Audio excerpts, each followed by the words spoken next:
Ani khani fi nan dandeenya achi na fuutee bahararra geessitee na darbitee jette. Eenyu namni bahararra si darbe?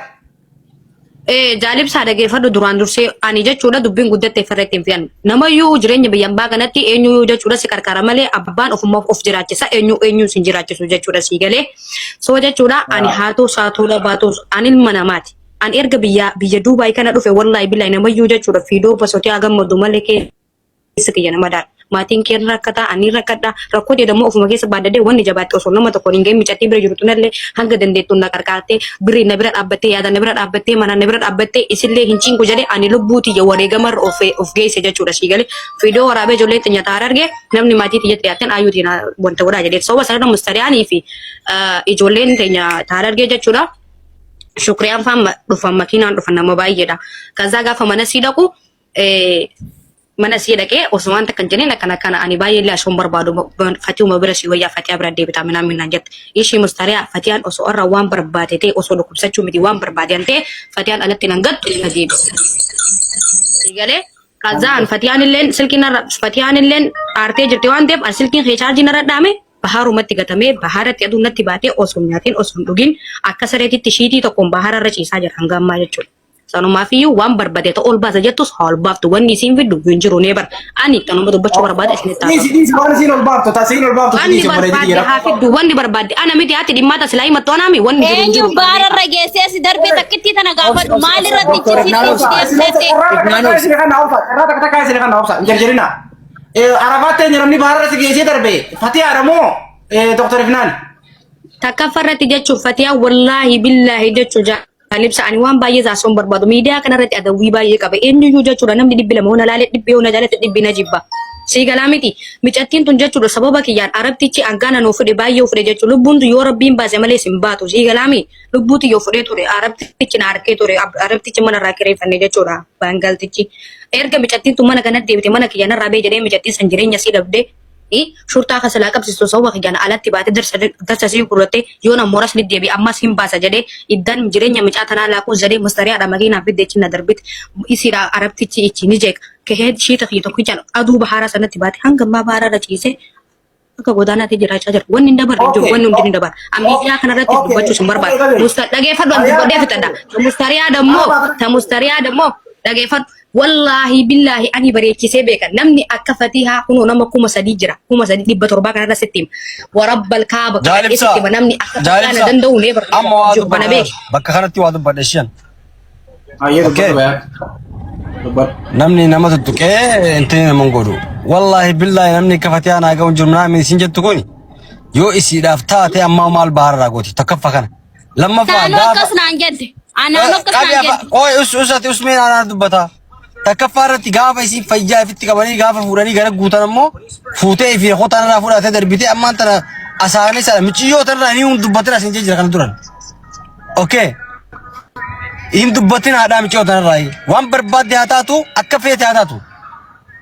Gaafa kaanis michiyyoon tun isin waan nama meeqaa sababa isii waliin buutanii waa meeqattanii deebitee michiyyoon tun waa isin jette. Dubbattanis dhageeffatu jechuudha jaalatanii jibbatanii erga ani jechuudha Dr. Marjamiin biraa deemee ji'a lama mana hojii seentee ture. Sagal masii bichaa isaa dhageessu shi. Dhageeffadha dhugaan jirtu kana jaalibsana dhageeffadhu. Dhageeffadhu jaalatanis dibbatanis wanti kana dhageeffadhu jechuudha wayyaan dhageeffadhan dhugaa sitti hima. Muutiin hin godhin.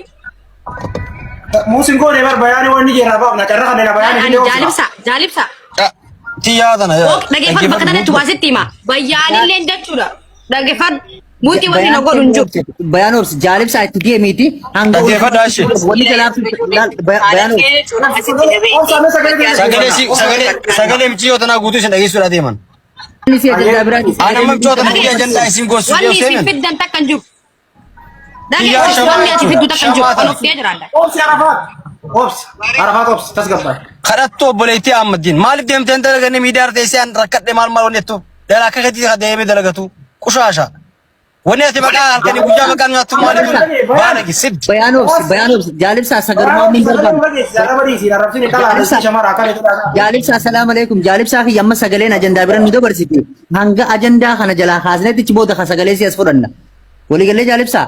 Amma kan itti deemnu Kalee miti waan feetan baasaa dhageeffadhu jaalibsa ani dhugaa jirtu sitti hime waan jiru sitti hime anillee tiitookii fayyadama isinillee tiitookii fayyadamtan jireenya duniyaa kanarratti eenyuyyuu sitti dhiyaatee rakkoo dandee baruu barbaada waan takka siin godhu waan ta'eef dhageeffadha wanni tokko namayyuu jechuudha maallee dhageeffadha atillee tiitookii fayyadamta anillee tiitookii Baga fayyadamte amma wanni nuti si gaafa dhageeffadhu si darban alatti illee si darban wanni abbaan barbaade bayyaanillee kanaan na doorsisuu hin danda'u waan barbaadan baasuu haa baasani wanni barbaadan. Oobsi sin doorsi amma wanni nuti sin jennu jaalibsaa takkanaanis jaalibsaa fi jaalibsaa Arafaat teenya galatoomi takkaffarratti Fatiyaan ofiisi qabdi haa galatoomtu. Fatiyaan si gargaarte haa galatoomtu. Fatiyaan waliin jiraatti haa galatoomtu. Hangana nu fidinin hangana nu fidinin sadarkaa dhaba kiyyaan bakka jiru na beekani. Oobsi ayyee oobsi hin beekani dhageeffadhu rakkoon qabu dhiisita ijoollee teenyaa dhiisita. Namayyuu jechuun bayyaan deemteen dalagattu kanaan jiru an hojii olaalee miti manni arabaa jechuudha mana meeqa kan yoon seenes arabni guyyuma lama na deelesee of kana baas namayyuu jechuudha. Waa tokko gaafa na oobsi kaamu akkaataa darbaa keetii kanas gaafachuu deemna. Amma wanni nuti sin jechuu barbaannu Fatiyaa biratti mana sitti raafte sababa irra fannifteef jecha mana sanii baate eegachi baatee dhufanii ifnaan faan si fuudhan mana hakimaa si geessanii eega mana hakimaa si geessanii si ilaalan akka ulfa qabduufi akka ulfa hin qabne wanni isaan cheek godhan jira wanni kun dhugamoo soba yookaan Arafaat ulfa qabdii jechaa jiran hawaasni bal'aa fi namoonni garaa kiyyeessiitu beeka garaa kiyyeessiitu beeka ulfa kiyyeessiitu beeka. Mana hakimaa si geessee isin amma fakkeenya wanni jechaa jirtu ifnaani takka faa ilmoollee irraa baase hanganaan jaan takka deemanii jette garuu ilmoo baasuun biyya kana keessa sodaachisaa yaada jechuun sodaattee si baasuu dandeessi manaaf mee waan kana danuu baasi ulfani qabda moo hin qabdati ta duraa. Yaada kee fitattee am. Takka farratti jechuudha dibbeen tiyya aduu kaayaan feetu ni oobiti eenyuyyuu jireenya biyyan baa kana keessatti yoo rakkattee dhukkubsatte sani siin jedha. Kana bareechisi beek sagalee ol baasnaa maaree ol baasnaa waan barbaadan ol baasa ani jechuun miidiyaa kanarratti dubbachuus hin barbaadu miidiyaa kanarratti yeroo baay'ee jechuun adawwii baay'ee qaba osoo rakkachuun midhaan fudhatee akka deengataa sanii tokko duniyaa kanarraa galuu barbaada. Adawwiin televiziyaa fudhatti mootummaa biyya bulchuun taane adawwii maal qabda rabbi sodaatu. No maamme no anaatu beeka maamme. Biyya maamme jaaniin.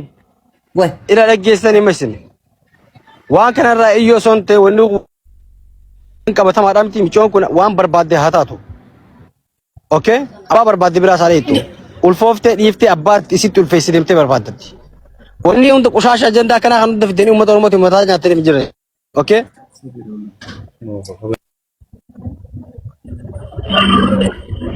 Bayaan amma Zubaala kana deemaatti guru. Bayana kami Zubaala tani miyyo amma jechuun. Takka hin dubbannaa dubbataa illee hin jiru dhaggeeffadha. Dubbataa illee hin jiru. Takka qofa dubbannaa. Obsi teen obsi bayaan waan kara deemaan hundi itti guutee laal miyyoon tuni nul fooyinee jechaa jirti dhaggeeffadhu ani nul fooyinee jette miyyoon garuu isi warri alamaatti akkasumas afaan kee qabadhu si dhageessaan asi dhageessaa usi uskuutti dhaggeeffadhu. Mucaan kaatas keessaa biyya kanaa bahee maaliin hin jire biyya kana keessaa baheera mucaan osoo mucaan itti Dhageeffadhu bayaan irraa yaada fuudhi. bayaan malee namni Jaalibsa ustee cagastamoo caljaa cagaske viidiyoo nu baratu sagalee tana jalqabarraa dhaggeeffadha uummanni Oromoo.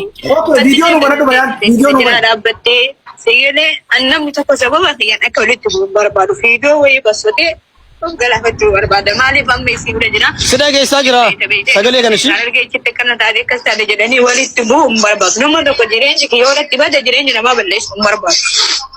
Inna akkasiin jedhama abbootaa yooniin du'ellee naan bo'ini akkas. Waata jireenya duniyaan. Gabaadhi biroo gabaadhi haga kana taa'etu hojjeta. Dhaggeeffadha sirriitti cagasaa shi. Wallahi maafu ani jiraachuun barbaadu. Wallahi waan baay'eellee taasisee waan baay'eellee harkatti illee numa beektaa duriirraa hanga ammaa numa rakkadhaa rakkoo dhufuu bannaa dabalatee jirti waan ta'eef maafu wallahi kunoo jechuudha sagalee biyya tana yaadannoo godhadhu jiraachuun barbaadu. Maaliif namaaf namoo dhibbuufuun barbaadu. Ani viidiyoo waraabee tasgabbiidhaan viidiyoo dhiyeessanitti jechuudha silkii dhiyeessee duu barbaada jireenya duniyaa nageera bakka. Ani koo barsanii miti barra amma dubbii birriitti bala osoo birriin jiraate teessaa kantii kana wanta akka kana taa'ee wajjin boo hin jiru dhagee osoo birrii bishaan firqa qabaadhe dhagee qoricha sana biteetti kan inni xaataa kana firraa bitee sana booddee wajjii boochisu hin jiru. Ilma namaa ta'e immoo kan hin ta'uun gorra hin jiru. Dhabii birriitiif sadarkaa kana fugaarti malee si osoo birriin jiraatan osoo biyya kana maa dalagaa qabaadhe birrii firqa qabaadhe haga kana taa'eetu wajjin hin bo'oon.